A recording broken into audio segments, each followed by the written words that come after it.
Assalamualaikum warahmatullahi wabarakatuh. Halo teman-teman semuanya. Ketika teman-teman mendengar kata Minang, apa sih yang ada terlintas di pikiran teman-teman? Apa karena rendangnya yang enak, tari piringnya yang indah, atau sistem matrilinealnya yang unik? Kali ini kita akan membahas bahwa ternyata Minang bukan hanya sekedar itu, tapi kita akan membahas mengenai hukum mawaris yang unik di Minangkabau.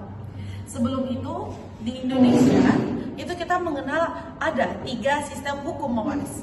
Yang pertama adalah secara Islam, yang kedua perdata, dan yang ketiga adat. Nah, kali ini kita akan membahas poin yang nomor 3, yakni mengenai adat Minangkabau. Halo, saya Fauzara Madani dengan NIM 245551064 akan mengajak teman-teman berdiskusi mengenai adat Minangkabau ini.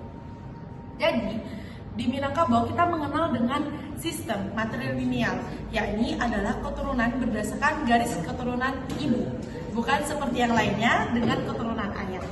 Nah, di sini juga kita mengenali tentang hukum mawarisnya yang berbeda dengan yang lainnya. Ada pembagiannya teman-teman. Yang pertama ada pusako tinggi, yang kedua ada pusako rendah. Kita masuk ke pusako tinggi.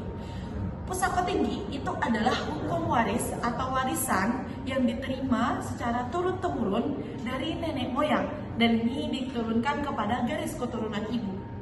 Dia juga ada 2 pembagian.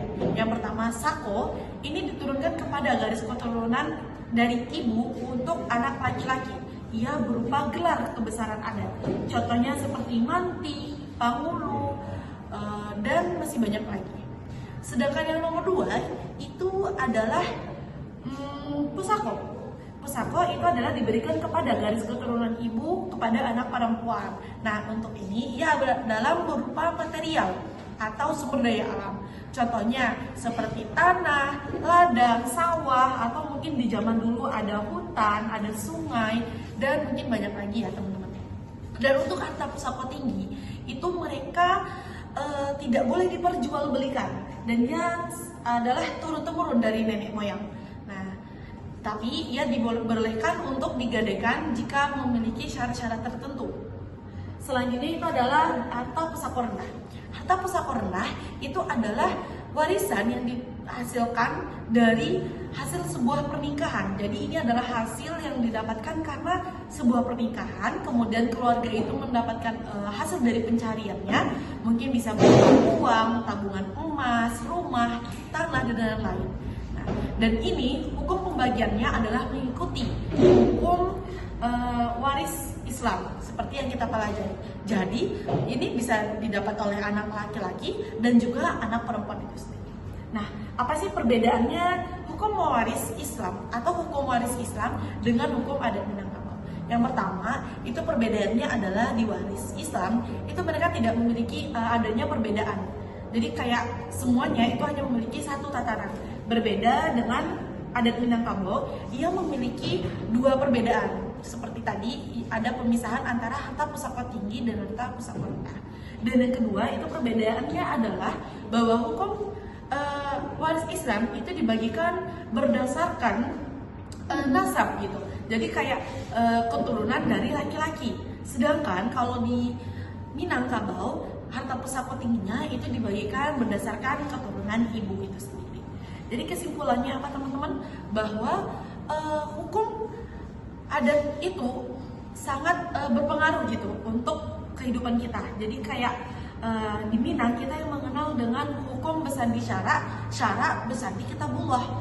Jadi kita mempraktekkan adat dengan sejalan dan berporos pada agama Islam itu sendiri. Walaupun sebenarnya hukum waris yang ada di Minang itu ada beberapa berbeda pendapat antara satu ulama dengan ulama lainnya. Nah, ada ulama yang setuju, tapi banyak juga ulama yang menganggap bahwa itu melanggar hukum waris Islam yang sesungguhnya. Tapi itu kembali lagi kepada perspektif kita sama-sama bahwa tidak ada yang sempurna di dunia ini begitu. Dan selanjutnya adalah ada kecenderungan pemahaman yang salah terhadap hukum waris di Minang, bahwa mereka sering menyatukan bahwa semuanya dibagikan kepada perempuan. Padahal sudah dijelaskan bahwa hukum mewaris bahwa harta pusako tinggi dan ada juga harta pusako rendah. Jadi sebenarnya antara yang dibagikan ke perempuan saja dengan yang dibagikan dengan anak laki-laki itu juga ada gitu.